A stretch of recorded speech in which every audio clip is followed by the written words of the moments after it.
ነው። ሶ አንደኛ ላይ ያስቀመጥንላችሁ ቡም የተባለ የላይቭ ስትሪሚንግ አፕሊኬሽን ነው።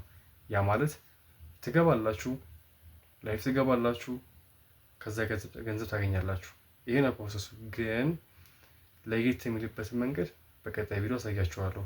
ሶ ቡም ላይቭ ላይ ላይቭ ነው የምትሰሩት። በቀን 2 ሰዓት ትሰራላችሁ ላይቭ ላይ። ከዛ ደግሞ ጊፍቶች ደግሞ ይላክላችኋል።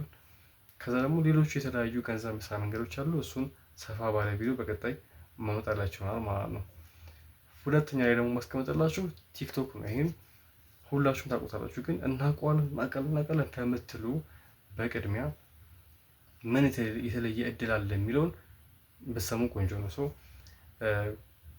አንደኛ ቲክቶክ በምን ይከፍላል? በብዙ አይነት መንገድ ይከፍላል። ይሄ ታወቀ ነው። በጣም ታዋቂው ግን በላይቭ ስትሪሚንግ ነው። ላይቭ ስትሪሚንግን በይዙ እንደ ቀልድ ባታዩት ቆንጆ ነው። አትናቁት። ምክንያቱም በአሁኑ ሰዓት በጣም ብዙ አይነት ሰዎች እየተለወጡበት ያለበት ስራ ነው። ሶ ላይቭ ስትሪሚንግ ያመጣንላችሁ ቅድሚያ ለዛ ነው። እና ላይቭ ስትሪሚንግ አንደኛው በጣም የታወቀው ነው።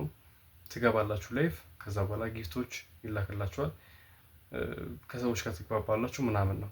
እና ኔክስት ደግሞ የተለያዩ ሰዎች እናንተ የሚያውቃችሁ ከሆነ ፋን የምትገነቡ ከሆነ ፕሮሞሽን ነው። ግን ብዙዎቻችሁ ቲክቶክ ከበደን፣ ላይቭ ገብተን ጊፍት የሚልክልን ሰው የለም፣ ከሰዎች ጋር መግባባት ብዙ አንችልም ምናምን የምትሉ ሰዎች ከሆናችሁ ቲክቶክ ለከበራችሁ በጣም ቆንጆ የሚባለው መንገድ ቅድም ያነሳሁላችሁ ቡም እና ቀጣይ መላችሁ ደግሞ ፖፖ ነው።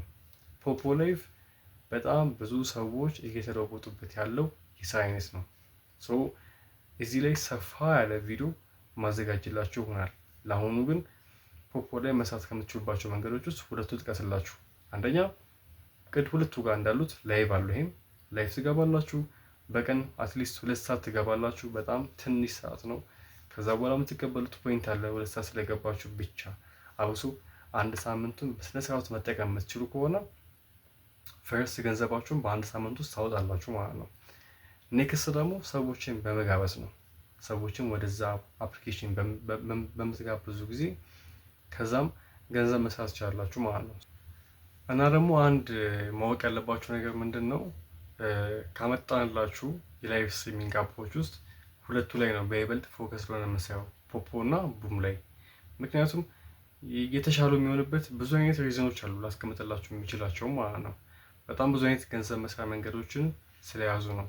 እና ደግሞ ወደ ቲክቶክ ለምሳሌ መምጣት ከፈለግን በጣም ብዙ የሚከብዱ ነገሮች አሉ። ለምሳሌ ገንዘብ ለመስራት እንኳን ለምሳሌ ላይቭ ለመግባት እንኳን 1000 ፎሎ ማለፍ አለባችሁ። የተለያዩ ስራዎችን ለመስራት ደግሞ ሰው እናንተ ማወቅ አለበት። እዚህ ጋር ግን ያለምንም እውቅና ምንም አይነት ሰው ሳያውቃችሁ እንኳን እንደገባችሁ ገንዘብ መስራት ትችላላችሁ። ኦኬ ደግሞ እንደገባችሁ በገባችሁበት ቀን አንስቶ ገንዘብ መስራት ትችላላችሁ። ሶ የሆነ ፋን እስክትገነቡ ፎሎወርስ እስክትሰበሰቡ ወይ የሆነ በጣም ብዙ ሰው እናንተን እስኪያውቃችሁ ጠብቃችሁ አይደለም። እና ለምሳሌ ጋይስ እዚህ ጋር ገና ከገቡበት ቀን አንስቶ ገንዘብ የሚሰሩ ሰዎችን ላሳያችሁ ነው። እሺ ሌትስ ወደ አፕሊኬሽኑ ያው ስንገባ እዚህ ጋር ኤክስፕሎር ምናምን አለ። እዚህ ጋር በሙሉ የምታያቸው ሰዎች በሙሉ ላይቭ የገቡ ሰዎች ናቸው። ሴቶችም ወንዶችም በጣም ብዙ አሉ።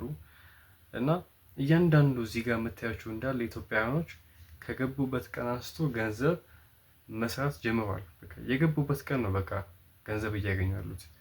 ለምሳሌ አሁን አንዱ ላይቭ ላይ እንግባ። ለምሳሌ አሁን ጋር እንግባ። በቃ ስትገቡ ላይክ አሁን ኖርማል በሚታይ አምፖል በቃ በምትችሉ ላይ የገባችሁ ማለት ነው። እዚህ ጋር የምታዩት ፎሎወርስ ማየት እንችላለን። ለምሳሌ ፎሎወርስ ማየት ከፈለግን ያን ያህል ፎሎወርስ የለም እዚህ ጋር ኢማጂን ገብታችኋል አይደል? በጣም በትንሽ ፎሎወርስ ገንዘብ መስራት የሚችሉ ሰዎችን እዚህ ጋር እያሳዩዋችሁ ነው ማለት ነው።